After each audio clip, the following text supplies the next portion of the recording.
ICC పురుషుల T20 ప్రపంచ cup 2026లో Australia పయనం ముగిసింది. ఫిబ్రవరి 20, 2026న జరిగిన తమ చివరి గ్రూప్ స్టేజ్ మ్యాచ్లో ఓమన్పై 9 వికెట్ల తేడాతో ఘన విజయం సాధించింది. శ్రీలంకలోని పల్లెకెలె అంతర్జాతీయ క్రికెట్ స్టేడియంలో ఈ అద్భుతమైన ప్రదర్శన కనబరిచింది. ఆస్ట్రేలియా బౌలర్లు ఒమాన్ను కేవలం 104 పరుగులకే ఆలౌట్ చేయగా, ఆ తర్వాత వాళ్ల బ్యాట్స్మెన్ అలవోకగా లక్ష్యాన్ని ఛేదించారు. ఆస్ట్రేలియా బౌలింగ్కు లెగ్ స్పిన్నర్ ఆడమ్ జంపా ప్రధాన బలంగా నిలిచాడు. మ్యాన్ ఆఫ్ ది మ్యాచ్గా మెరిసిన అతను కేవలం 21 పరుగులిచ్చి 4 వికెట్లు పడగొట్టాడు. కెప్టెన్ మిచెల్ మార్ష్ బ్యాటింగ్లో ముందుండి 33 బంతుల్లో అజేయంగా 64 రన్స్ చేసి జట్టును గెలిపించాడు. అయితే ఈ గెలుపు వచ్చే సమయానికి ఆస్ట్రేలియా అప్పటికే సూపర్ 8 రేసు నుండి తప్పుకుంది. అంతకుముందు జింబాబ్వే సహా ఆతిథ్య శ్రీలంక చేతిలో ఓడిపోవడంతో వాళ్ల టోర్నమెంట్ ఆశలు ముందుగానే ఆవిరయ్యాయి. మరోవైపు ఓమన్ తమ ప్రపంచ కప్ ప్రయాణాన్ని ఒక్క విజయం కూడా లేకుండానే ముగించింది. వాళ్లకు ఇది వరుసగా 4వ ఓటమి. ఓమన్ నిర్దేశించిన 104 పరుగుల లక్ష్యాన్ని ఛేదించే క్రమంలో ఆస్ట్రేలియా ఓపెనర్లు మిచెల్ మార్ష్, ట్రావిస్ హెడ్ ఆరంభం నుంచే దూకుడుగా ఆడారు. దీంతో మ్యాచ్ త్వరగా ముగిసింది. కెప్టెన్ మార్ష్ కేవలం 33 బంతుల్లోనే అజేయంగా 64 పరుగులు బాదేశాడు. ఇందులో 7 ఫోర్లు, 4 సిక్స్లు ఉన్నాయి. పవర్ప్లేలోనే తన హాఫ్ సెంచరీని పూర్తి చేసుకున్నాడు. ట్రావిస్ హెడ్ కూడా మార్ష్కి చక్కటి సహకారం అందించాడు. హెడ్ 19 బంతుల్లోనే 6 బౌండరీలతో సహా 32 పరుగులు చేశాడు. వీరిద్దరి ధాటిగా ఆడిన భాగస్వామ్యంతో ఆస్ట్రేలియా పవర్ ప్లే ముగిసేసరికే వికెట్ నష్టపోకుండా 73 పరుగులు చేసింది. చివరికి ఆస్ట్రేలియా కేవలం 9.4 ఓవర్లలోనే 105 పరుగుల లక్ష్యాన్ని ఛేదించి ఇంకా 62 బంతులు మిగిలి ఉండగానే 9 వికెట్ల తేడాతో గెలిచింది. జోష్ ఇంగ్లిస్ 12 పరుగులతో నాటౌట్గా నిలిచి గెలుపు లాంఛనాన్ని పూర్తి చేశాడు. టోర్నమెంట్ నుంచి త్వరగా బయటపడినప్పటికీ ఇలాంటి దూకుడైన ఆటతీరు, వేగవంతమైన స్కోరింగ్ ఆస్ట్రేలియా బ్యాటింగ్ పవర్ ఏంటో మరోసారి చూపించింది. మ్యాచ్ ఆరంభంలో ఆస్ట్రేలియా బౌలర్లు కట్టుదిట్టంగా బౌలింగ్ చేసి ఒమాన్ను కట్టడి చేశారు. కెప్టెన్ మిచెల్ మార్ష్ టాస్ గెలిచి ముందుగా ఫీల్డింగ్ ఎంచుకోగానే fast medium bowler Xavier Bartlett innings తొలి బంతికే సంచలనం సృష్టించాడు.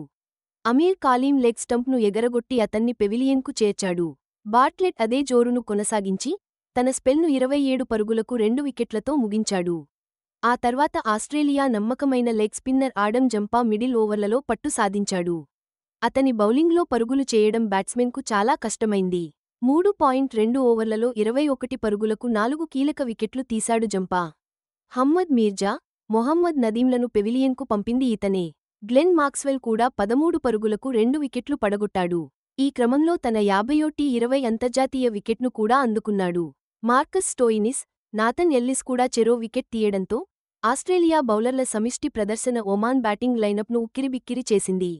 దీంతో 16.2 ఓవర్లలో 104 పరుగులకే ఆలౌట్ అయింది ఒమాన్.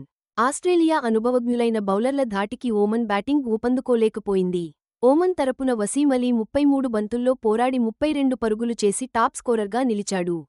అయితే ఓమన్ టాప్ 4 బ్యాటర్లు నలుగురూ బౌల్డ్ అవ్వడం టీ20 ప్రపంచకప్ చరిత్రలోనే ఓ అరుదైన ఘటన అని చెప్పాలి. ఆసియా కప్ రైజింగ్ స్టార్స్ 2025లో మంచి ఫామ్ కనబరిచిన హమ్మద్ మీర్జా 8వ ఓవర్లో ఆడమ్ జంపా బౌలింగ్లో అవుటయ్యాడు. ఓమన్ జట్టులోని మరో ఆటగాడు కరణ్ సోనావాలే 11 బంతుల్లో 12 పరుగులు చేశాడు. చివరి దశలో కాస్త ప్రతిఘటించినా ఓమన్ జట్టు పెద్దగా భాగస్వామ్యాలు నెలకొల్పలేకపోయింది. చివరికి 104 పరుగులకే ఆలౌట్ అయింది. 2024 టీ20 ప్రపంచకప్లో చోటు దక్కించుకోలేకపోయినా 2026లో జట్టుకు కెప్టెన్గా వ్యవహరించిన ఓమన్ కెప్టెన్ జతిందర్ సింగ్ మ్యాచ్కి ముందు మాట్లాడుతూ బలహీనపడిన ఆస్ట్రేలియాని చిత్తు చేయడానికి ఇదే సరైన సమయమని ధీమా వ్యక్తం చేశాడు. ఈ 2026 టోర్నమెంట్లో ఓమన్ ఒక్క మ్యాచ్ కూడా గెలవలేకపోయింది. ఆస్ట్రేలియాకి ఈ గెలుపు కాస్త ఊరటనిచ్చినా వాళ్ల టీ20 వరల్డ్ కప్ 2026 ప్రయాణంలో ఎదురైన నిరాశను మాత్రం కప్పిపుచ్చలేకపోయింది. కెప్టెన్ మిచెల్ మార్ష్ తమ జట్టు గ్రూప్ దశ నుంచే వెనుదిరగడం గొప్ప అవకాశం కోల్పోవడమే అని చెప్పాడు. జట్టుపై భారీ అంచనాలు ఉన్నాయని కూడా ఒప్పుకున్నాడు. 2 ఏళ్లుగా ఈ టోర్నమెంట్ కోసం జట్టును సిద్ధం చేసుకున్నామని, కానీ కీలక మ్యాచ్లలో తమ అత్యుత్తమ ఆటతీరును ప్రదర్శించలేకపోయామని మార్ష్ చెప్పాడు. టోర్నమెంట్ చరిత్రలో ఆస్ట్రేలియా గ్రూప్ దశ దాటలేకపోవడం ఇది రెండోసారి. ఇక ఒమన్ విషయానికొస్తే ఈ టోర్నమెంట్ అసోసియేట్ దేశాలు ఎదుర్కొంటున్న సవాళ్లను స్పష్టంగా చూపించింది. కెప్టెన్ జతిందర్ సింగ్ మాట్లాడుతూ పూర్తిస్థాయి సభ్యదేశాలతో అంతరాన్ని తగ్గించాలన్నా, అంతర్జాతీయ వేదికపై తమ ఆటతీరును మెరుగుపరుచుకోవాలన్నా ఫ్రాంచైజ్ క్రికెట్ లాంటి పోటీల్లో పాల్గొనే అవకాశాలు ఎక్కువగా కావాలని అన్నారు. ఇప్పుడు రెండు జట్లు భవిష్యత్తులో జరిగే పోటీల మీద దృష్టి పెట్టాయి. ఆస్ట్రేలియా మళ్లీ పుంజుకోవాలని చూస్తుంటే, ఒమన్ మాత్రం తమ వ్యక్తిగత ప్రదర్శనలను మెరుగుపరుచుకుంటూ మరింత అనుభవాన్ని సంపాదించాలని లక్ష్యంగా పెట్టుకుంది.